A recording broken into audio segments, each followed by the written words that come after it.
I want you to picture this. You're at a coffee shop, or maybe you're stuck at the airport for a 3-hour layover. You've got emails to send, or maybe you just want to scroll Instagram to kill time.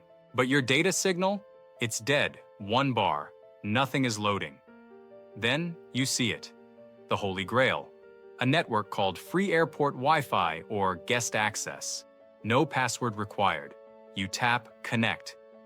A little window pops up asking you to agree to some terms you will absolutely never read. You hit Accept. The internet starts flowing again. You feel relieved. You feel safe. But here is the surprising truth. That feeling of safety? It's an illusion. The moment you click that button, you didn't just get free internet. You entered a digital room with invisible walls, where every website you visit, every app you open, and sometimes, if you're unlucky, even your passwords, are being broadcasted like a radio station to anyone listening.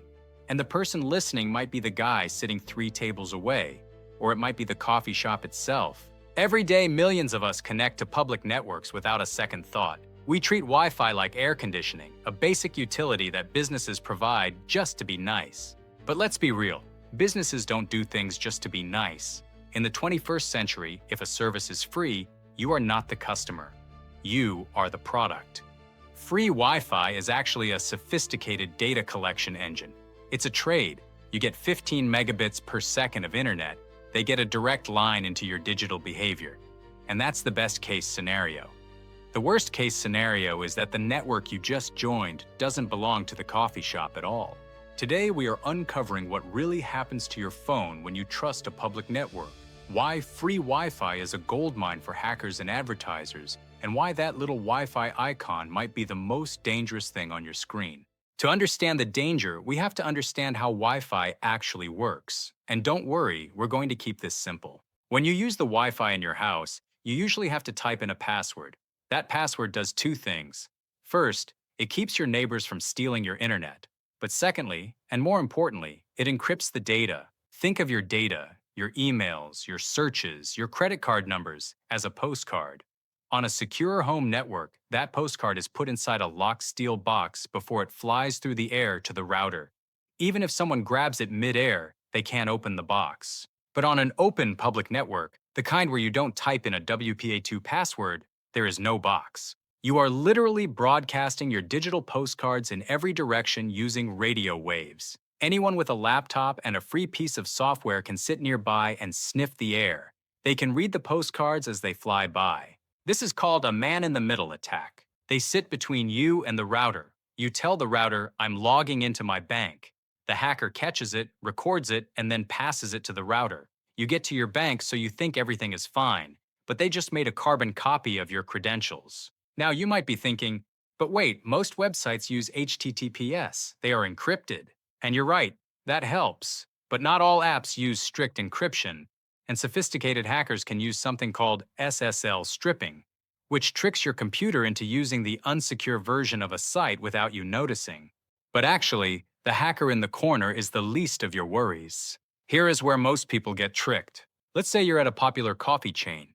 You open your phone and you see a network called Coffee Shop Want Guest. It looks official. The signal is strong. But how do you know it belongs to the coffee shop? There is a technique called the evil twin. A hacker can set up a small device, sometimes the size of a pack of gum, that broadcasts a Wi-Fi signal. They can name it whatever they want. They can name it Official Airport Wi-Fi or Hotel Guest Premium. Your phone is designed to be helpful. It looks for the strongest signal. If the evil twin is closer to you than the real router, your phone connects to the fake one. Once you connect to the evil twin, the hacker is the internet. They control everything you see. They can redirect you to fake login pages that look exactly like Google or Facebook. You type in your password, the page refreshes, and you think it was just a glitch. It wasn't a glitch, it was a harvest. But let's assume there are no hackers. Let's assume the network is 100% legitimate, run by a massive retail chain. You are still walking into a trap. But this time, it's legal. Remember that little I agree button you clicked at the start? That was a contract. When you sign on to free retail Wi-Fi, you are often agreeing to let that company track your movements. Retailers use Wi-Fi signals to triangulate your position in the store. They know you stood in the electronics aisle for 4 minutes, then moved to the clothing section, then paused by the clearance rack. They combine this with your device's unique ID, the MAC address. They are building a profile of you. They know how often you visit, how long you stay, and even what other websites you visit while you're there. They take this data and sell it to advertisers or use it to target you with ads the moment you leave the store. Have you ever looked at a pair of shoes in a store connected to their Wi Fi and then saw an ad for those exact shoes on Instagram an hour later? That wasn't magic. That was the free Wi Fi working exactly as intended. So, should you never use Wi Fi again? Should you throw your phone in the ocean? Not exactly. But you need to change how you see that little fan shaped icon, bun. Treat public Wi Fi like a public conversation. If you wouldn't shout your credit card number across a crowded room, don't type it into a public network. Save your banking and sensitive emails for when you're on 4G or 5G data. Cellular data is encrypted by default and much harder to intercept. 2. Use a VPN. If you must use public Wi-Fi, use a virtual private network. A VPN essentially creates that locked steel box we talked about earlier. It encrypts your data before it leaves your phone, so even if an evil twin intercepts it, all they see is scrambled garbage. 3. Turn off auto join. Go into your settings and stop your phone from automatically connecting to open networks. You want to be the one making the choice, not your phone.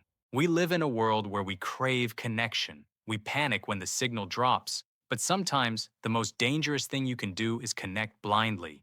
Free Wi-Fi is a transaction. You are trading your privacy for convenience, and usually that price is way too high. If this video made you rethink your next airport layover, give it a like. And share it with that friend who connects to every open network they see. You might just save their bank account. Subscribe for more hidden stories behind the technology you use every day. Because sometimes the things that look free are actually the most expensive.